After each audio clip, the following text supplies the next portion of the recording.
السلام علیکم بچوں، میں افشاں شاہین کے پلیٹ فارم سے آپ لوگوں کے لیے اردو کہانی لے کر آئی ہوں۔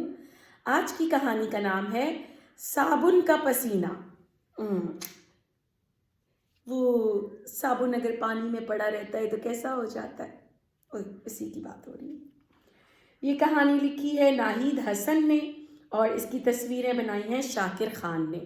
بہت خوبصورت تصویریں ہیں، مجھے امید ہے آپ کو پسند آئیں گی۔ چلے شروع کرتے ہیں۔ میں اسکول سے واپس آ کر جب اپنے کمرے میں داخل ہوا تو وہاں بالکل خاموشی تھی۔ میری کوئی بھی چیز مجھے دیکھ کر خوش نہ ہوئی۔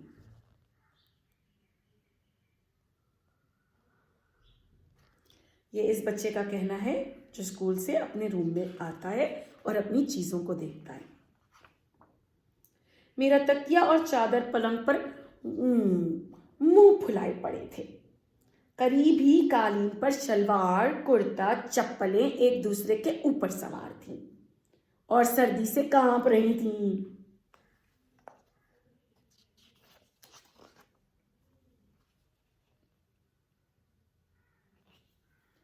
ان کے اوپر میرا گیلا تولیہ پڑا ہوا تھا اور اوپر سے پنکھا بھی تیز ہوا دے رہا تھا۔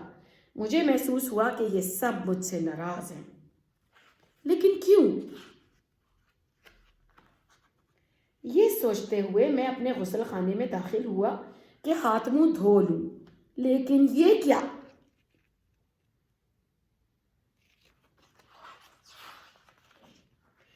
ٹوتھ پیسٹ کی آنکھوں میں آنسو، صابن پسینے میں تر، شیمپو کی بوتل کا گلا خشک۔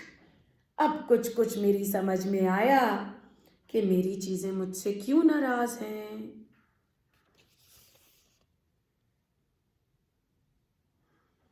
کیا لگتا ہے آپ لوگوں کو کیوں ناراض ہیں اس کی چیزیں؟ دیکھیں کیسے رکھی ہوئی ہیں اس نے اپنی چیزیں۔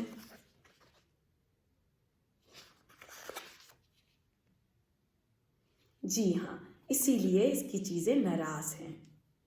ٹھیک ہے، تو ہم کوشش کریں گے کہ جانے سے پہلے کمرے کو ایک نظر دیکھ کر جائیں، چیزوں کو تھوڑا سمیٹ کے جائیں، لائٹ اور پنکھا بند کر کے جائیں۔ ٹھیک ہے، اوکے بچوں، خدا حافظ، اگلے ہفتے پھر ملیں گے۔